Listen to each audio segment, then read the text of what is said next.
আমার জীবনের ৩টি মূল্যবান বছর চলে গেছে। আমি জীবনে অনেক কিছু হারিয়েছি। সরকারি চাকরি থেকে আমি সাময়িক বরখাস্ত হয়ে গেছি। আমার মান সম্মান গেছে, আমার পরিবার থেকে আমি বিচ্ছিন্ন হয়েছি, আমার সবকিছু চলে গেছে। যে আমার জীবনে যে একটা দুর্বিষহ অধ্যায়, সেই দুর্বিষহ অধ্যায়ের সাথে উনি প্রত্যক্ষভাবে জড়িত। তখন উনি বললেন আমাকে তো মানুষ অপছন্দ করবেই, কারণ আমি বড় বড় অপরাধী ধরেছি, যেমন সাবরিনা। তো মনে হচ্ছিল যে আমি কোথাও বিশাল অপরাধী, আমি পালিয়ে যাচ্ছিলাম, উনি আমাকে একদম খুব করে তামিল সিনেমার নায়কের মতো ধরে এনেছেন। আমি মনে করি না যে উনার নাম আমি আমার বইয়ে উল্লেখ করব এমন কোনো ব্যক্তি উনি। ভাতের হোটেলও যেমন খুব ভালো চলে এই নামটা, সেরকম নাট্যকার হারুন এই নামটাও কিন্তু খারাপ না। উনি নাটকের অভিনেতা বা পরিচালক তা আমি জানি না, কিন্তু হচ্ছে যে উনি যে নাটক করেন বা নাটক সাজান সেটা তো এখন আপনারা সবাই জেনে গেছেন। এখানে আমার নতুন করে বলার আর কিছু নাই। মানে কি টাইপের নাটক একটু করেছে আমরা জানতে ইচ্ছা করে, যে অনেক মানুষই বলছে যে আসলে আমরা যখন ছাত্র আন্দোলনে দেখলাম যে 6 জন সম্মানকে ধরে নিয়েও সেখানে নাটক করেছে। জি, এটা আসলে এটা নিয়ে কি বলবেন? ওটা কি নাটক ছিল, নাকি উনি এখন বিদেশ থেকে বলছেন যে আসলে আমাকে উপর মহল থেকে যেটা অর্ডার দিয়েছে সেটাই আমি করেছি, আমি আসলে কখনোই কাউকে ক্ষতি করিনি? এটা নিয়ে আসলে আপনি কি বলবেন? এখন আমার তো 3টি বছর চলে গেছে। আমার জীবনের 3টি মূল্যবান বছর চলে গেছে। আমি জীবনে অনেক কিছু হারিয়েছি, অনেক কিছু হারিয়েছি। যে তো যে মানুষটা সারা জীবন, আমি আমার জীবনের মানে অর্ধেকেরও বেশি সময় আমি কার্ডিয়াক সার্জারি পিছনে, সার্জন হওয়ার পিছনে, চিকিৎসক হওয়ার পিছনে ব্যয় করেছি। আমার সেই সরকারি চাকরি, সেই সরকারি চাকরি থেকে আমি সাময়িক বরখাস্ত হয়ে গেছি, আমার মান সম্মান গেছে, আমার পরিবার থেকে আমি বিচ্ছিন্ন হয়েছি, আমার সব কিছু চলে গেছে।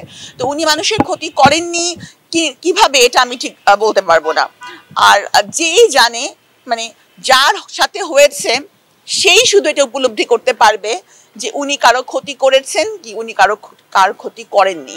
এখন উনি উনার বক্তব্যে কি আসে যায়, আর উনি উপরের মহলে নির্দেশে করেছেন নাকি নিজের ব্যক্তিগত, নিজে ভাইরাল হওয়ার জন্য, নিজে ফোকাস পাওয়ার জন্য করেছেন, এটা তো আমি জানি না, এটা মানুষই বিবেচনা করবে। ডিবি হারুনকে নিয়ে কিছু লিখছেন কি? না, জিবি হারুন এমন কোনো ব্যক্তি না যে আমার বইয়ে তার কথা উল্লেখ করতে হবে, আমি এটা মনে করি। যে যেমন জিবি হারুনকে যখন জিজ্ঞাসা করা হয়েছিল যে আপনাকে নিয়ে সকাল এত সমালোচনা কেন, মানে এই ওনার পতনের, জিবি হারুনের পলায়নের আগে সাংবাদিকদের সম্মুখীন উনি হয়েছিলেন এবং ওনাকে একটা প্রশ্ন করেছিলেন গণমাধ্যম একজন কর্মী যে আপনাকে নিয়ে এত সমালোচনা কেন। তখন উনি বললেন আমাকে তো মানুষ অপছন্দ করবেই, কারণ আমি বড় বড় অপরাধী ধরেছি, যেমন সাবরিনা। তো মনে হচ্ছিল যে আমি কোথাও বিশাল অপরাধী, আমি পালিয়ে যাচ্ছিলাম, উনি আমাকে একদম খুব করে তামিল সিনেমার নায়কের মতো ধরে এনেছেন, এরকম মানে এরকম একটা ওনার ভাব। তো উনি আমার নাম উল্লেখ করেছেন। তো যাই হোক, কিন্তু আমি মনে করি না যে উনার নাম আমি আমার বইয়ে উল্লেখ করব এমন কোনো ব্যক্তি উনি। আসলে আমি যেটা আপনাকে একটু আগেও বলেছি যে উনাকে নিয়ে এত বক্তব্য দিব আমার মনে হয় না, যদি এত ইম্পর্টেন্ট পার্সন, উনি আমার কাছে এমন কোনো একটার কারণেই ওনার কথা আমাকে উল্লেখ করতে হয় যে আমার জীবনে যে একটা দুর্বিষহ অধ্যায়, সেই দুর্বিষহ অধ্যায়ের সাথে উনি প্রত্যক্ষভাবে জড়িত, এই জন্য ওনার নামটা আসে। নাহলে ওনার নাম নিতে বা ওনার নাম উল্লেখ করব এত ইচ্ছা আমার নাই। তার মানে আমরা নামটা চেঞ্জ করে ভাতের হোটেল না দিয়ে দিব, নাটক করা হয়। অবশ্যই এটা খুব খুব মিলবে। যে মুখে বলেন কি দেওয়া উচিত, এটা আপনার মুখে বললে আসলে মানুষ। না, ভাতের হোটেলও যেমন খুব ভালো চলে এই নামটা, সেরকম নাট্যকার হারুন এই নামটাও কিন্তু খারাপ না।